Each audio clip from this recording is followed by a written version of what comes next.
Hi, I'm Brandon Dawson, business partner with Grant Cardone. And in this video, I'm going to share with you the 7 critical elements that every business needs to know to build and scale your business the right way and with the most amount of value.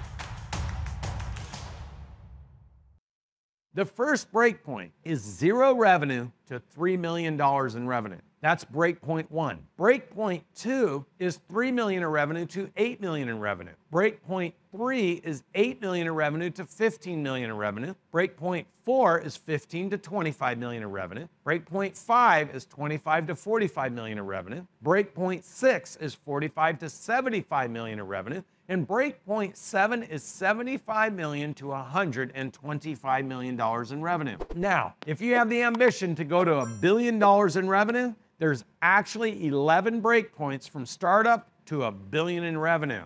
But I covered the 7 most common breakpoints because 98% of all businesses that are under $100 million of revenue, they're actually trapped under $3 million of revenue. Only 2% of businesses are greater from $3 million to $100 million in the small to mid-sized business space. It shows you how hard it is to actually build a big business. Now, what we're going to be talking about is the 97% of the businesses that fail and what to do about it. Because if you know what causes businesses to fail, you know how to make sure you don't make those mistakes. Now, right now, if you're like me and you're saying, hey, wait a minute now, I get it. Numbers don't lie, okay? We've worked with thousands of businesses in the last 4 years, taking the concepts that work you and walk you through those breakpoints will get you to identify what breakpoint you're headed towards, what breakpoint you're in, and what to do to ensure that you can maximize your return on effort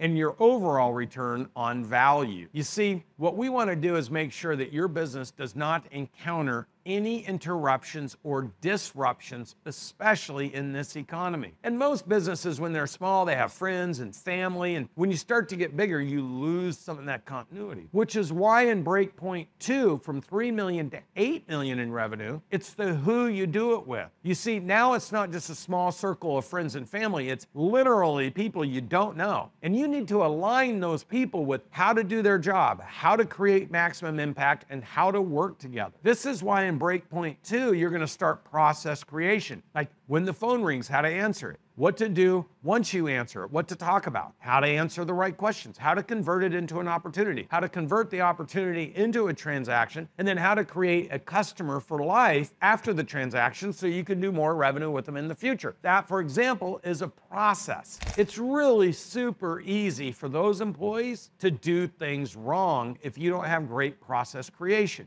But you also need to have developed a leadership team because the business has gotten so big, you as the business owner can't do everything yourself. And I'll give you a little hint here. Almost always in breakpoint 3 is where you become over-reliant on a key performer in your organization. Then that key performer starts demanding more compensation because they know they've got you in a precarious situation. And if you don't meet the needs of their compensation demands, in almost all cases that cause a breakpoint in breakpoint 3, it's that key employee leaving, taking other key employees, and taking key business with them. That leadership team that you will have had to develop by breakpoint 3 will propel you into breakpoint 4 by model, mimicking, and mastering what you've already proven works in breakpoint 1, 2, and 3. Now it's a matter of adding more people and having a more diversified leadership team that's working with them to keep them united and working together and creating value. Now, by the time you get to breakpoint 4, you're going to be running your business on 14 to 17 different technology systems, anywhere from a CRM to an in-industry. Now, the implication of that is this. You're going to have so much randomized data,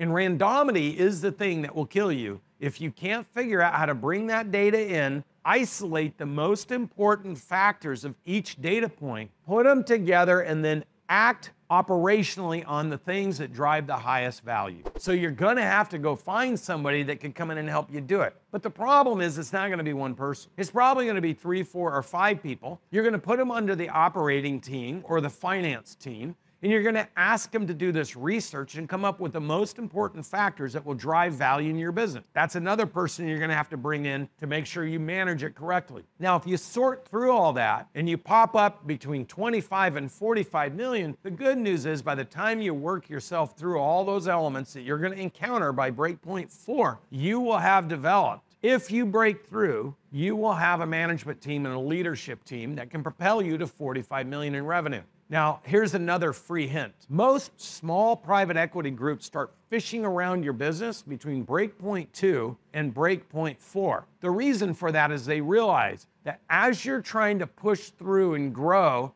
and doing things you've never done before with a management team that's probably never done it either, private equity loves that because you added a whole bunch of cost to your infrastructure that you don't need if you're gonna stay exactly where you're at. So then what you do is you start, when you get a little pressure, or you get a little shift in the market, or you have a little disruption, or you have a little blip, a little mistake, that is the feeding zone for private equity to try to buy you cheaper. Generally speaking, in the middle of breakpoints is where your business is the most effective, the most profitable, and the most synergized. It's where you scale, optimize where you're at. And if you understand that and you're thinking of selling, don't try to push through the next level. Now, let's assume you break through to the 25 to 45 million. You've got your executive team, you've got your processes and your systems down. Good for you. It's very difficult to get there. The next technical move is going to be from 45 to 75 million.